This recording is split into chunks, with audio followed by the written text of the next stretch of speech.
Hello, my name is Matheus, and I'll be presenting our work, Credible Decentralized Exchange Design via Verifiable Sequence Symbols. So this is a joint work with David Parks, and we are both from Harvard University. So the main problem we are concerned with in the stock is how we can actually trade digital assets. Since the creation of the Bitcoin blockchain, we have the ability now to have digital assets in a way that we can hold custody of over those assets. So it's a natural question if you have a digital property that you might want to trade those digital assets. And primarily, there's two main ways you can actually trade the digital asset. You can use a centralized exchange like Binance, or you can use a decentralized exchange like Uniswap. In the first group, a centralized exchange behaves very similar on how you would actually trade in traditional finance. Precisely what you do is that this technique require you to transfer your assets to this centralized entity like an exchange, and the exchange would hold custody over your assets. And when you want to trade, you're simply going to request this centralized exchange to trade on your behalf. But this exchange is really going to be in custody of your assets. So that brings a few limitations, and probably the main one is the lack of transparency, right? You really require decentralized entity. Once they hold your digital assets, you really hope that they're really going to return your assets to you later in time when you ask for that. So a few problems with that. For example, FTX was an example of a centralized exchange where they violate this distrust from their customers.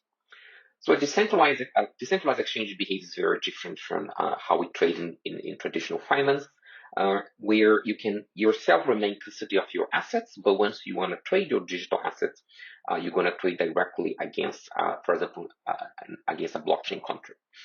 However, what's really going to be the focus of this talk is that although these decentralized exchanges, they provide more transparency, right? Because you remain custody of your assets, they have issued this problem of market manipulation. So it's actually very easy to manipulate markets on these decentralized exchanges.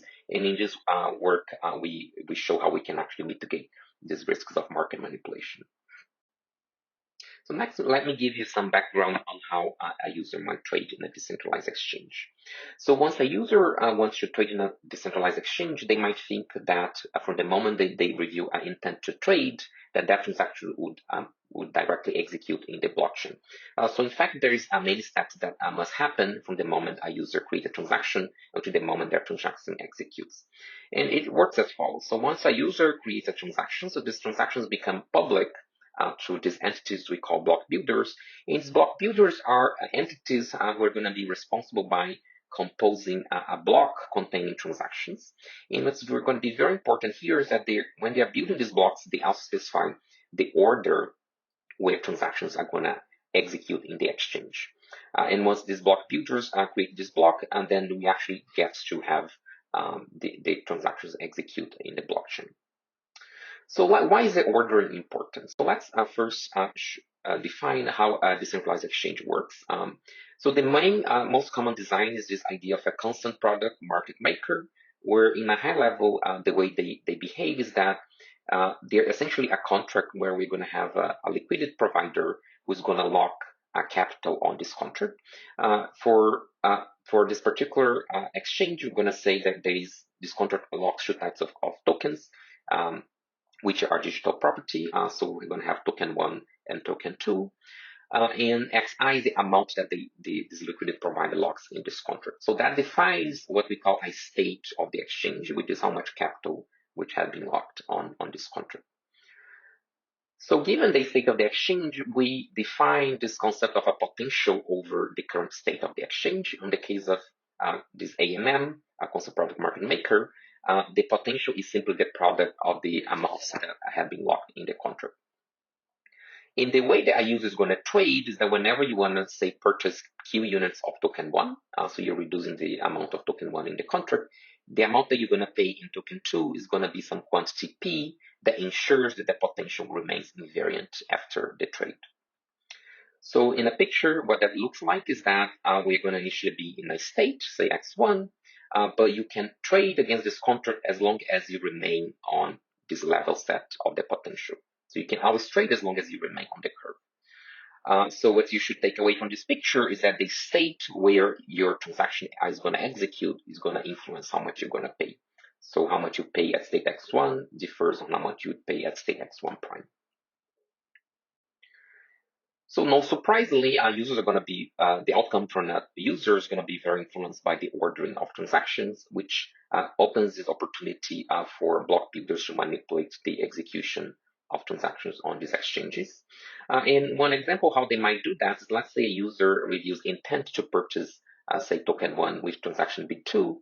What a block builder can easily do is that they purchase this token before the user, with transaction before. This makes the price of the token go up, so it becomes more expensive for the user. And then they execute the transaction of the user, which makes the price of the token go up even more. And then immediately the builder is going to sell the tokens that he purchased at transaction before. As a result, the block builder is going to end up with some extra tokens. So he's going to end up with some risk-free profits from this trade, because after this free transactions execute, he magically ends up with more tokens. So this is a risk-free deviation that they can do. And as I'm going to show you, this actually happens daily. So this type of manipulations, and it's called the sandwich attack. In the blockchain community, this profit block builders extract from these deviations is often called MEV, which is often referred as maximal extractable value, in the sense of how much value can be extracted by manipulating a blockchain contract. So again, in a picture, the way this deviation works is that we have a user who's purchased some tokens, and the builder is going to purchase tokens before the user, and then they immediately sell. So this picture is showing how the straight transition of the exchange proceeds during the execution of transactions. In here, I'm showing you how much value has been extracted from these manipulations. So this is an estimate by this company called Flashbots, where probably by the end of this year, this conservative estimate shows that probably by the end of this year, more than $1 billion is going to be lost by users due to this type of market manipulation. So it's roughly around $1 million a day in Uniswap, where the daily trading volume is around $1 billion. So roughly 0.1% of the trading volume has been value that has been extracted from manipulation from users. So what can we do to solve this problem? Right? So this is a really big problem in the blockchain ecosystems, where how we can try to mitigate this risk for users, because if you really want to have adoption of this technology, you have to ensure that users are being secure. So let me briefly highlight some alternative solutions, some proposals to this problem. So there's this concept of, the first group is this idea of computing uniform prices. And again, in the second group is this idea of we ensure that transactions might be encrypted before they execute in the exchange. So both of the solutions have limitations, and there's a lot of interest in trying to implement then. The solutions that have been received most adoption is this idea of a trusted relay, where in a high level what it is essentially a block builder, which is some particular entity who is going to run a block builder. And this entity promises that they are not going to manipulate the transactions for users. So this is very efficient because you're just relying on trust. But one main limitation of this approach is that they have very little transparency, right? There is no way for users to audit this promise that they are receiving from relays. So what's going to be our solution? So our solution is very similar to this concept of a trusted entity, but it's going to differ in the sense that we are going to design algorithms that can be audited by users. We are going to, again, have a block builder, which we're going to call the sequencer of transactions. And the sequencer is going to promise you follow some particular algorithm to sequence transactions, but they're also going to give a way for users to audit their algorithm to see if they're really following that algorithm. And we want to have robustness guarantees that if users cannot detect a manipulation, then the sequencer could not be manipulating the execution ordering of transactions for a profit. So our main result in this work was to show that there is a particular sequencing algorithm that ensures that for any user transactions that get executed, we guarantee that their transaction, one of the following properties is going to hold. We either ensures the transaction is going to receive an execution price as good as if their transaction was the only one executing, or that particular transaction might actually getting a worse price, but provably no entity is extracting value from including that transaction.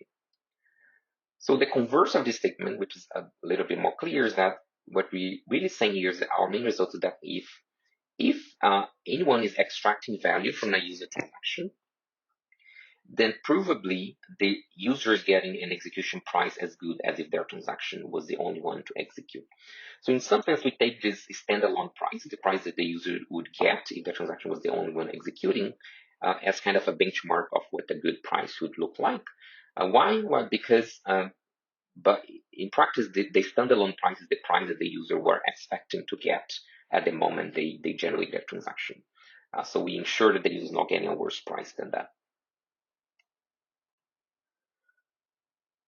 So what's our verifiable sequencing rule? So let's first start with formal definitions. So we're going to assume that these transactions, they take two forms. They either buy or purchase token one.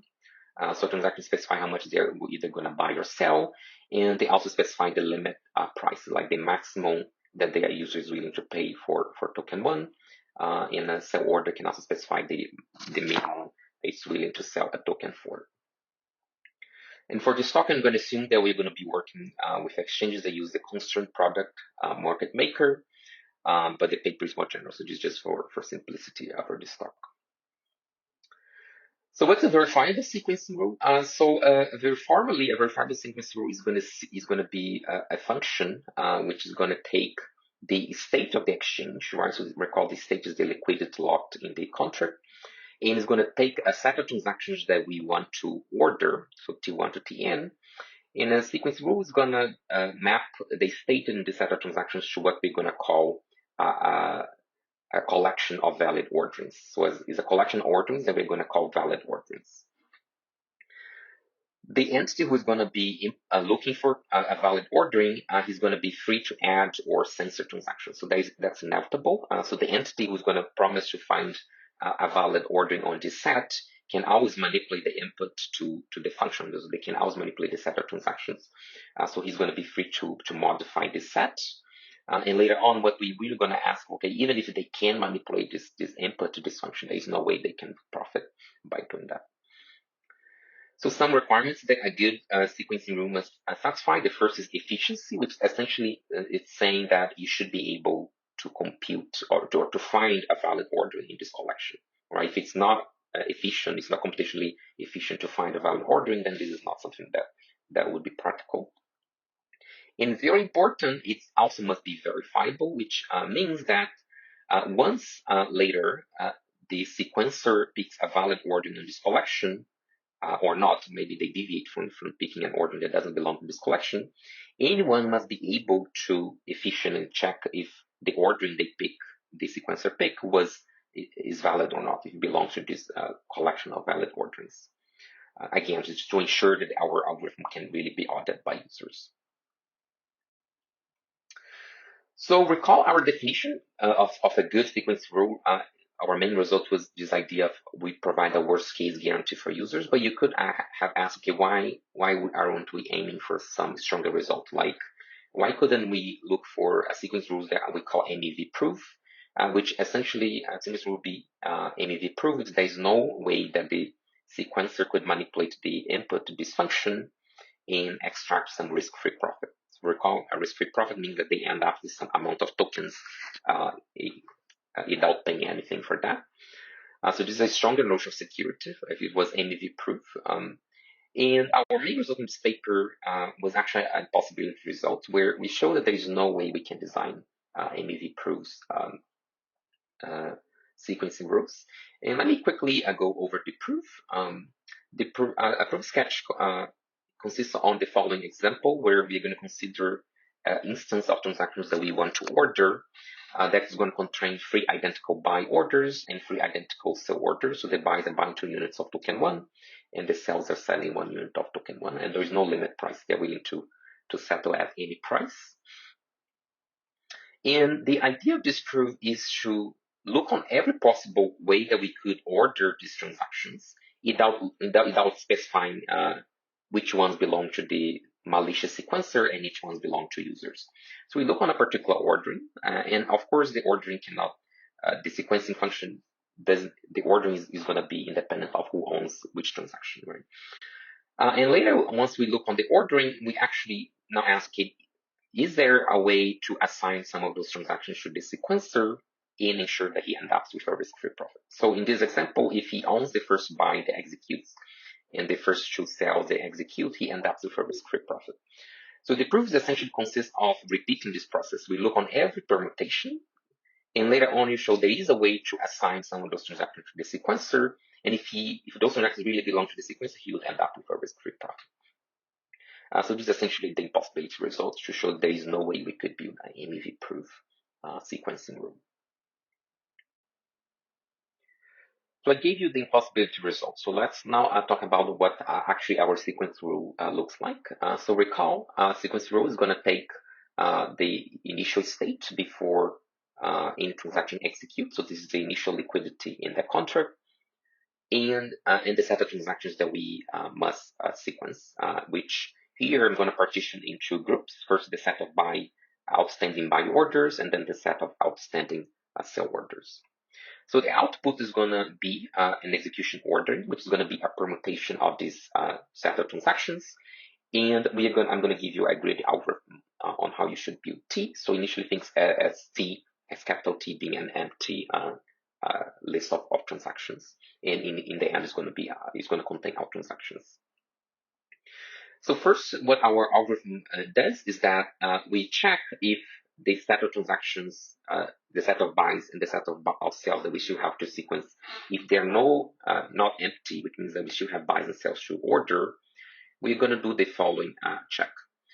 So define the state xt, or capital XT, to be the state after the transactions that we have already sequenced execute. So XT would be the state after transactions of capital T execute.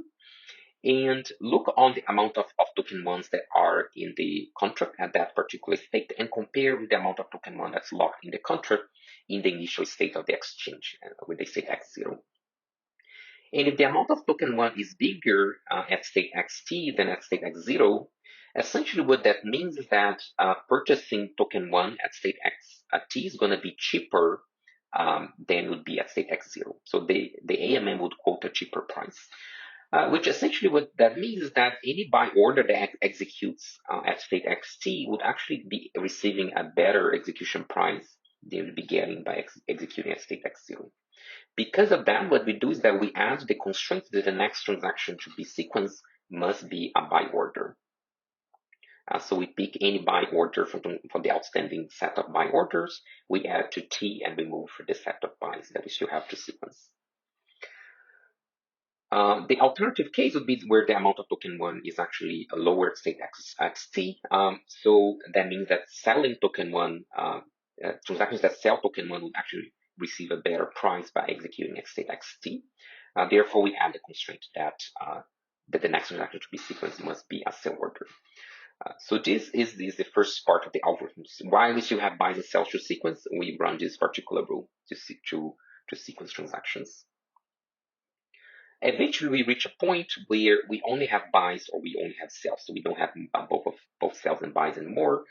Therefore, at this point, we allow the sequencer to sequence the remaining transactions in any way they want. So this is our algorithm. So this is the whole algorithm that gives our positive results. So let me quickly go over an example how it actually works.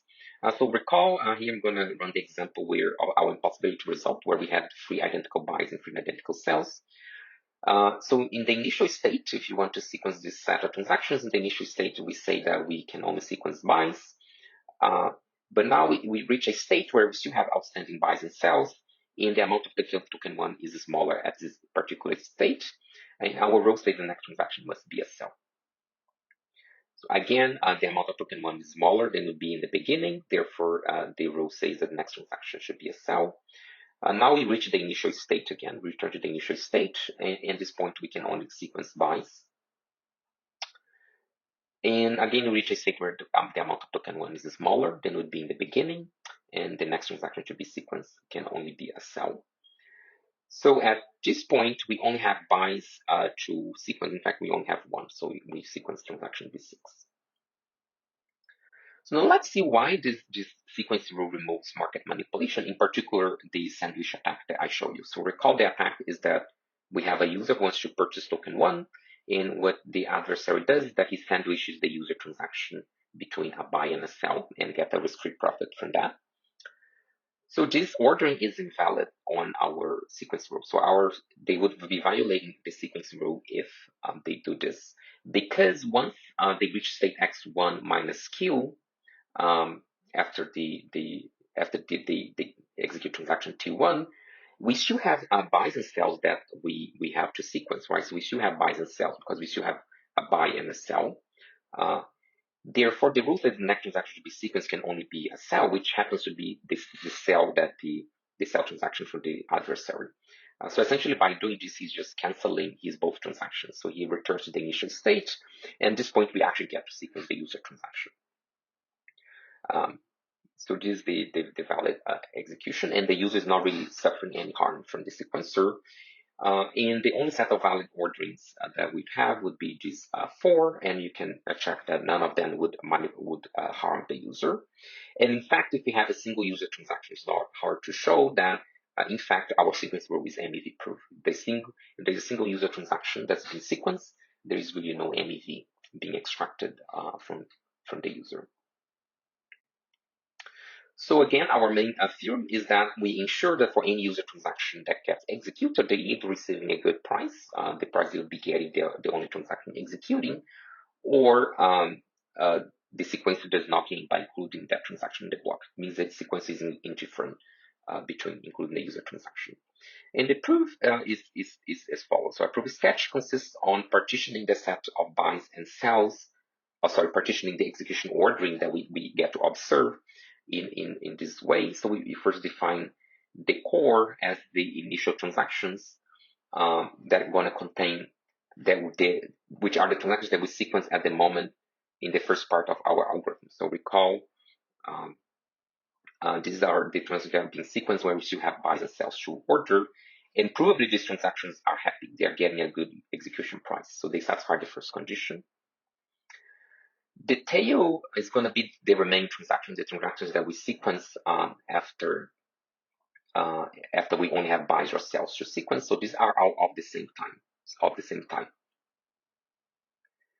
And the idea here is to argue that if the sequencer would never wants to have his transaction executing in the tail after some user transaction. So for example, if you have a buys from the user and the sequencer executes a buy, the sequencer would actually rather his transaction be the first one. So he'd rather have this instance where his transaction is executing first.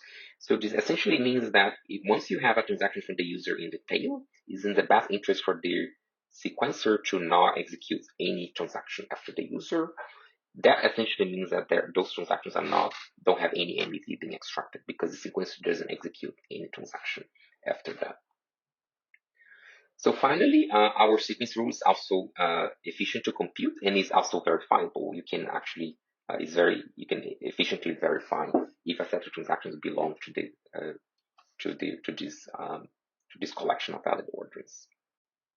So to conclude, our work gave a way that we could build a trustworthy decentralized exchange by using this concept of the sequencing rule that providing an algorithm that users can audit and verify, which ensure that users are getting a good price or no MEVs being extracted from those users. So to conclude, so our work gave we first start by showing an impossibility result on how we could design MEV-proof rules. Despite of that, we give a rule that provide pricing guarantees for users that protect users from price manipulation. So there's very interesting implications for this, right? Because now we could actually be building or we could be building decentralized exchanges that are verifiable for users and that don't rely on reputation. We can actually have these algorithms be more transparent in a way that users can verify. And I think this research area leaves many interesting questions. So some of them I have here. So the first one says, okay, could we generalize this idea of verifiable rules for more complex exchanges? So exchanges that have, say, more than 3 tokens. Our possibility result only applies for the deterministic rule. So I think there's an interesting question to understand what could we have done with randomness? Can we avoid these impossibilities?